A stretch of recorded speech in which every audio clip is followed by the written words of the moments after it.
Hello friends, मैं अनुराधा सिंह और स्वागत है आपका मेरे चैनल पे। आज हम लोग स्टार्ट करने जा रहे हैं एक्सरसाइज जो हमारी 3.5 है, उसके क्वेश्चन नंबर 2। क्वेश्चन नंबर जो 1 है वो पूरा कंप्लीट हो चुका है और उसकी वीडियो मेरे चैनल पे है, आप लोग वहां से देख सकते हैं। इसके बाद क्वेश्चन नंबर 2 आज हम लोग लगाने जा रहे हैं। मैं क्वेश्चन पढ़ दे रही हूँ, इसमें क्या है। इसका जो फर्स्ट पार्ट है उसमें लिखा है कि ए और बी के किन मानों के लिए निम्न रैखिक समीकरणों के युग्म के अपरिमित रूप से अनंत हल होंगे।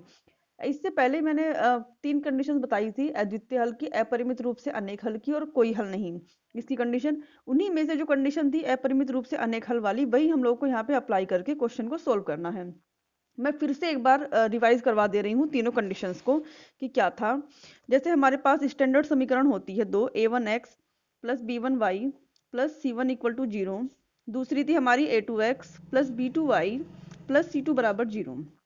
ये हमारी कंडीशन थी। तो हम लोग क्या करते थे, a1/a2 निकालते थे, b1/b2 निकालते थे और c1/c2 निकालते थे। ठीक है, ये करते थे। अगर हमारा a1/a2, b1/b2 और c1/c2 तीनों आपस में बराबर आ जाएं तो हम ये कहते थे कि अपरिमित रूप से अनेक हल होंगे। ठीक है, ये कहते थे। तो हमें ये वाली कंडीशन लानी है। और कंडीशंस में क्या था कि अगर a1/a2 not equal to b1/b2 आ जाए तो हम ये कहते थे कि इसका कोई अद्वितीय हल है। अगर a1/a2 इक्वल तो आता था b1/b2 के, पर नॉट इक्वल टू आता था c1/c2 के, तो हम क्या कहते थे कि इसका कोई हल नहीं है। ये कंडीशन होती थी। अब हमें इस वाली कंडीशन से इस जो क्वेश्चन है सॉल्व करना है। तो चलिए मैं क्वेश्चन को लिख लेती हूँ। क्वेश्चन में हमारे क्या दिया गया है, 2x plus 3y equal to 7 और a minus b x plus a plus b y equal to 3a plus b minus k 2। ये हमारा क्वेश्चन है। तो मैं इसे लिख ले रही हूँ, फिर हम इसको सोल्व करेंगे। तो ये मैंने क्वेश्चन को लिख लिया है।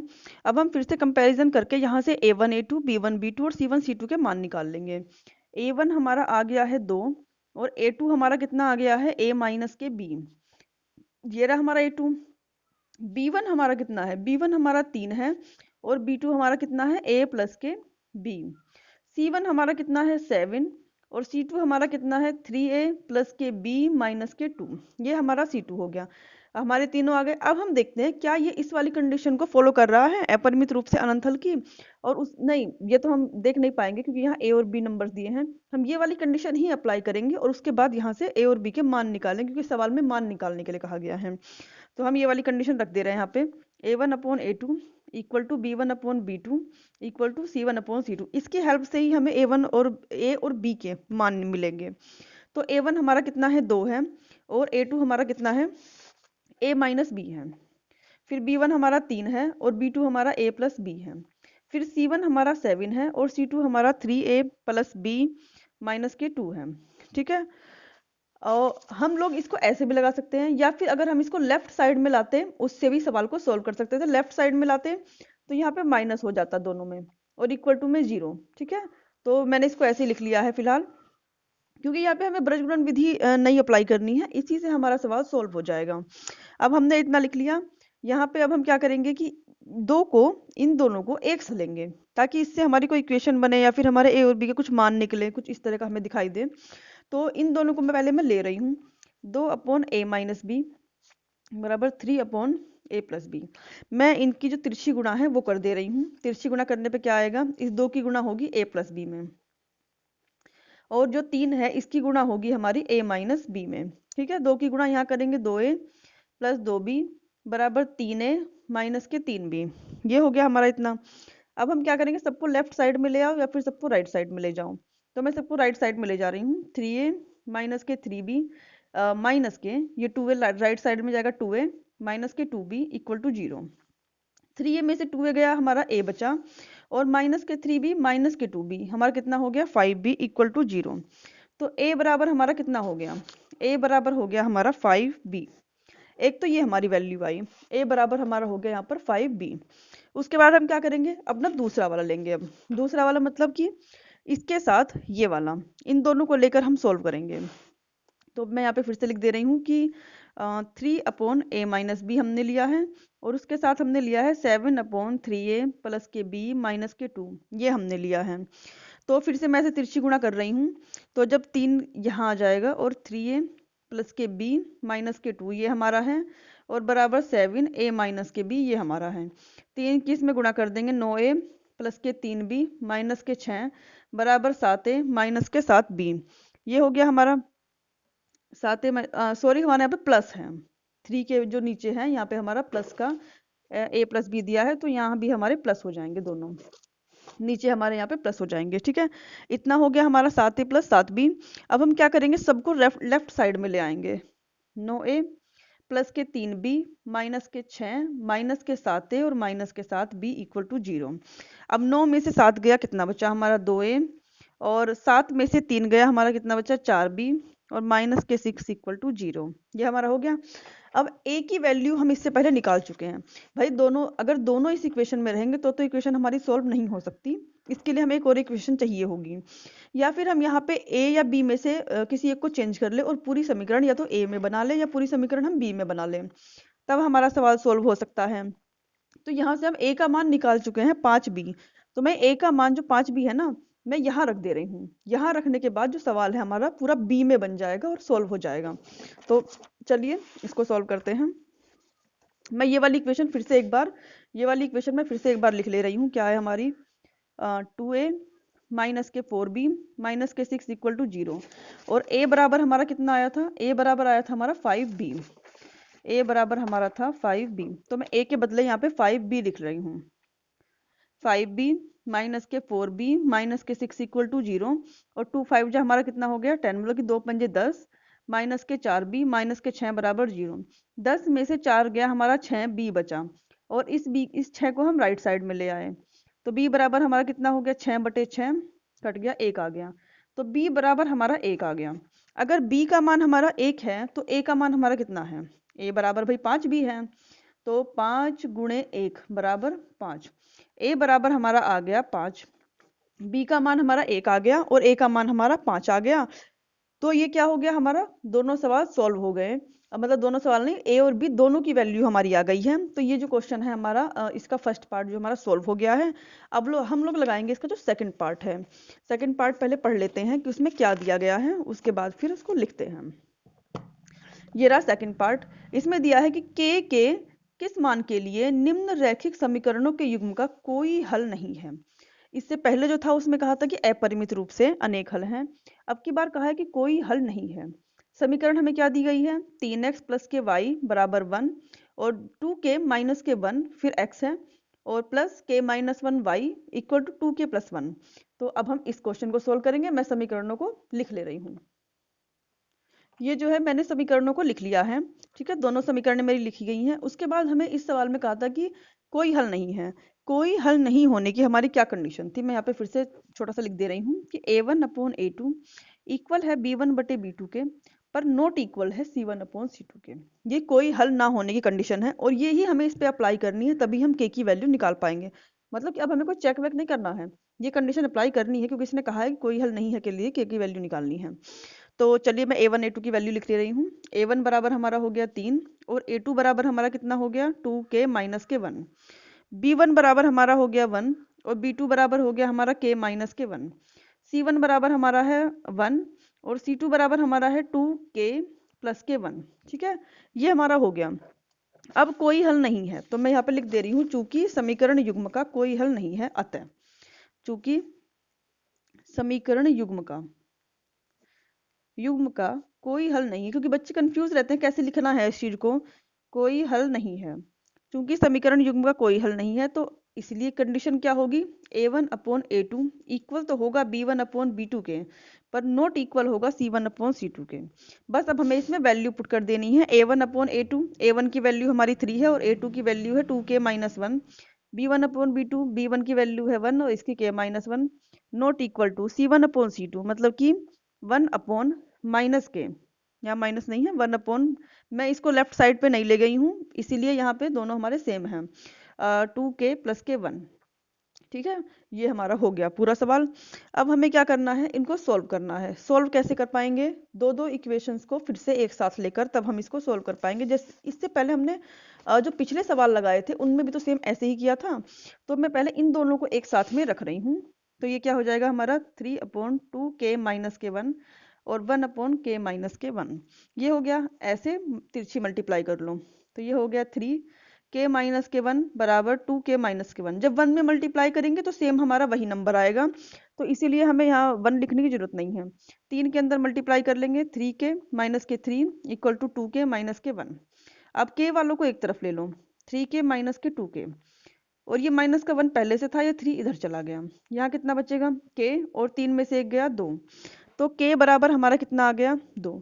हमें k की ही वैल्यू निकालनी थी, चाहे हम जिस भी इक्वेशन को लेकर निकालते तो हमारी k की वैल्यू क्या है, आ गई। ये नॉट इक्वल टू है तो यहाँ से शायद हमें कुछ प्रॉब्लम होती, पर हमने यहाँ पे k की वैल्यू बहुत आसानी से निकाल ली। तो जो ये क्वेश्चन था, क्वेश्चन नंबर 2, ये जो हमारा क्वेश्चन नंबर 2 था, इसका हमारा सेकंड पार्ट जो है ये भी सॉल्व हो गया। अब हम लगाने जा रहे हैं क्वेश्चन नंबर 3।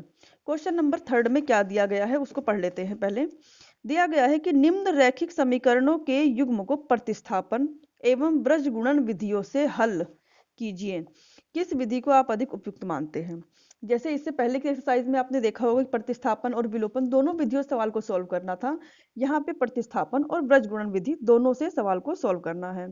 तो चलिए मैं जल्दी से समीकरण को लिख लेती हूँ। बहुत इजी समीकरण है, दिख रहा है, गुणांक भी छोटे हैं तो कोई ज्यादा दिक्कत नहीं होगी। मैं इसको लिख लेती हूँ, फिर हम लोग इसको सॉल्व करते हैं। ये मैंने दोनों इक्वेशंस को लिख लिया है। इक्वेशन हमारी क्या है, 8x plus 5y equal to 9, 3x plus 2y equal to 4। और जो ब्रजगुणन विधि है उसको अभी हमने जल्दी ही लगाया है, तो इसलिए पहले हम इसको क्या करते हैं, ब्रजगुणन विधि से सोल्व कर लेते हैं, उसके बाद हम लोग इसे प्रतिस्थापन विधि से सोल्व कर लेंगे। ब्रजगुणन विधि से सोल्व करने के लिए क्या करना है, जो भी राइट साइड पे नंबर है इनको लेफ्ट साइड पे ले आइए। 8x मैं यहाँ नीचे लिखती हूँ ताकि हमें सवाल सोल्व करने में थोड़ा आसानी रहे। ये मैंने आपको पहले बताया था कि नीचे ही दोनों इक्वेशंस को लिखिएगा, इससे सोल्व करने में आसानी रहेगी। 3x प्लस के 2y माइनस के 4 इक्वल टू 0। अब ब्रजगुणन विधि के लिए क्या करते थे, यहाँ x माइनस वाई, यहाँ पे 1। एग्जाम में ऐसे ही जल्दी जल्दी कर लीजिएगा, हर सवाल में ब्रजगुणन में ये प्रोसीजर सेम रहेगा, ठीक है ना। अगर x के बदले कुछ और टर्म आ गई है तो यहाँ पे a b या जो भी आया हो वो लिख सकते हैं। अब मैंने क्या कहा था कि जब x के लिए सॉल्व करेंगे तो हम इसको ढक लेते हैं, और क्या करेंगे, 5 की गुणा माइनस के 4 में और 2 की गुणा माइनस के 9 में। तो 5 की गुणा माइनस के 4 में, बीच में माइनस आता ही है, 2 की गुणा माइनस के 9 में। उसके बाद जब y के लिए सॉल्व करते हैं तो क्या करेंगे, 8 की गुणा माइनस 4 में, बीच में माइनस आता है, 3 की गुणा माइनस 9 में। फिर जब 1 के लिए सॉल्व करेंगे तो क्या करेंगे, 1 के लिए 8 की गुणा 2 में और माइनस 3 की गुणा 5 में। बहुत इजी। अब जल्दी जल्दी इसको सॉल्व कर लेते हैं। x अपॉन 5 चौक हो गया माइनस के 20, माइनस माइनस हो गया हमारा प्लस, और 2 नम हो गया हमारा 18, माइनस के y अपॉन 8 चौक हो गया हमारा माइनस के 32, और माइनस माइनस हमारा हो गया प्लस, और 3 नम हो गया हमारा 27। 1 के बटे में क्या आएगा, यहाँ 8 दूनी हो गया हमारा 16, ये 8 है, और 3 पचे हो गया हमारा 15। ठीक है, ये हमारा क्वेश्चन हो गया। अब चलिए इसको सोल्व करते हैं आगे। x अपॉन 20 में से 18 गए हमारा माइनस का 2 बचा, माइनस के y अपॉन 32 में 27 गए हमारा माइनस के 5 बचा, और 1 अपॉन 16 में से 15 गया, एक ही बचा। यहाँ माइनस से माइनस हमारा कैंसिल हो गया। मैं एक इक्वेशन और मतलब एक लाइन और बढ़ा दे रही हूँ यहाँ पे, इक्वल टू 1। आप चाहे 1 लिखिए या 1 अपॉन 1 लिखिए, एक ही बात है, ठीक है। अब पारी पारी से इसको इसके साथ, फिर एक बार इसको इसके साथ, इससे हमारी वैल्यू आ जाएगी। तो x upon minus k 2 equal to 1 लेंगे, तो x इक्वल टू हमारा कितना हो गया, यहाँ पे मल्टीप्लाई करके माइनस के 2। अब y अपॉन 5 इक्वल टू 1 लेंगे, तो y इक्वल टू हमारा कितना हो गया 5। ये जो है हमारे दोनों के आंसर आ गए। तो ये जो विधि थी, ये हमने ब्रजगुणन विधि से सवाल को सॉल्व किया था। अब हमें क्या करना है, सवाल को प्रतिस्थापन विधि से सॉल्व करना है। तो मैं यहाँ पे लिख दे रही हूँ अब प्रतिस्थापन विधि, प्रतिस्थापन विधि। और दोनों समीकरणों को मैं फिर से लिख ले रही हूँ, जो हमें बुक में दी गई थी मैं वही समीकरण फिर से लिख ले रही हूँ। 8x plus 5y equal to 9, ये हमारी समीकरण नंबर 1 थी, और 3x plus 2y equal to 4, ये हमारी समीकरण नंबर 2 थी। क्या करते थे हम प्रतिस्थापन विधि में, किसी भी एक समीकरण से जिसके गुणांक छोटे होते थे x या y का मान निकाल के दूसरी समीकरण में रखते थे। तो यहाँ भी मैं क्या कर रही हूँ, समीकरण 2 से, क्योंकि यहाँ गुणांक छोटा लग रहा है, ये तो सेम है पर ये छोटा लग रहा है, तो मैं यहाँ पे लिख दे रही हूँ कि समीकरण 2 से y का मान निकालने पर, y का मान निकालने पर, अब हम समीकरण 2 से y का मान निकाल लेंगे और उसे समीकरण 1 में रख देंगे। तो ये क्या हो गया, y का मान निकाल रहे हैं ना, तो 2y इक्वल टू 4 माइनस के 3x। इस 3x को हमने यहाँ पे राइट साइड में भेज दिया है, ये हो गया हमारा। तो y बराबर क्या हो जाएगा, 4 माइनस के 3x अपॉन 2। ये हमारा y का मान आ गया और इसे हम समीकरण नंबर 3 मानेंगे क्योंकि इसकी हमें बाद में जरूरत पड़ने वाली है। अब लिखेंगे समीकरण 1 में y का मान रखने पर, तो मैं यहाँ पर लिख दे रही हूँ समीकरण 1 में y का मान रखने पर। अब समीकरण 1 क्या है, समीकरण 1 में पहले लिख दूं ताकि आसानी रहे। 3x plus 5y equal to 9, 3x plus 5y equal to 9 और y का मान हमारा क्या आया है 4 माइनस के 3x बटे 2। 3x ऐसे ही रहेगा, यहाँ पे आ जाएगा 5, ऐसे ही रहेगा 4 माइनस के 3x बटे 2, ये हमारा मान है और बराबर में क्या था हमारा 9। ठीक है, ये हमने सेम ऐसे लिख लिया। समीकरण 1 में यहाँ पे हमारा 8x लिखा है, 8x प्लस के 5y। ये थोड़ी सी मिस्टेक हो गई है, इसको आप लोग सही कर लीजिएगा। यहाँ भी हमारा क्या है 8x दिया है, ये भी 8x है, बस और सब एकदम सही है। तो 8x है, ये 8x ऐसे ही रहेगा और प्लस के 5 की अंदर गुणा कर देंगे, 5 जो कितना हो गया 20 और 5 दिया 15x और बटे में 2 ऐसे ही रहेगा इक्वल टू 9, ये हो गया। फिर यहाँ पे एक मान के एलसीएम ले लेंगे 2 को, तो कितना हो गया हमारा 8 दूनी 16x प्लस के 20 माइनस के, तो ये हमारा हो गया 20 और माइनस के क्या हो गया हमारा 15x बराबर हो गया 9 मतलब। अब इसमें हम मल्टीप्लाई कर देंगे, ये हो गया 16x, इसको इसके साथ लिखते हैं 15x प्लस के 20 इक्वल टू 9 मल्टीप्लाई 2, इतना हो गया हमारा। अब हम क्या कर रहे हैं 16x में से 15x गया, बच्चा हमारा x प्लस के 20 बराबर 9 दूनी 18, x बराबर कितना आएगा 18 माइनस के 20 और x बराबर कितना हो गया माइनस के 2। आई होप कि इतनी छोटी सी कैलकुलेशन आप लोग समझ जा रहे होंगे आसानी से। इससे पहले जब हमने सवाल को लगाया था ब्रजगुणन विधि से, तब भी हमारा x का मान -2 आया था। मैंने कहा था कि जिस भी विधि से लगाइए आंसर सेम आता है, तो x का मान -2 आ गया। अब हमारा दूसरा मान हमें निकालना है y का, तो y का मान कैसे आएगा, समीकरण जो हमारी ये 3 आई थी, यहाँ पे हम x का मान रखेंगे और y का मान आ जाएगा। तो मैं लिख दे रही हूँ समीकरण 3 में x का मान रखने पर, समीकरण 3 में x का मान रखने पर। ठीक है, समीकरण 3 हमारी क्या है y बराबर 4 माइनस के 3x बटे 2 लिख दिया मैंने, बराबर 4 माइनस के 3 गुणा माइनस के 2 और बटे 2, ये हो गया 4 माइनस माइनस माइनस क्या हो गया हमारा प्लस और 3 दूनी हो गया 6 बटे 2, तो 6 और 4 कितना हो गया हमारा 10, फिर इसके अपॉन में 2 है, इससे कट गया कितनी बार 5 बार, तो y की वैल्यू हमारी कितनी आई है 5।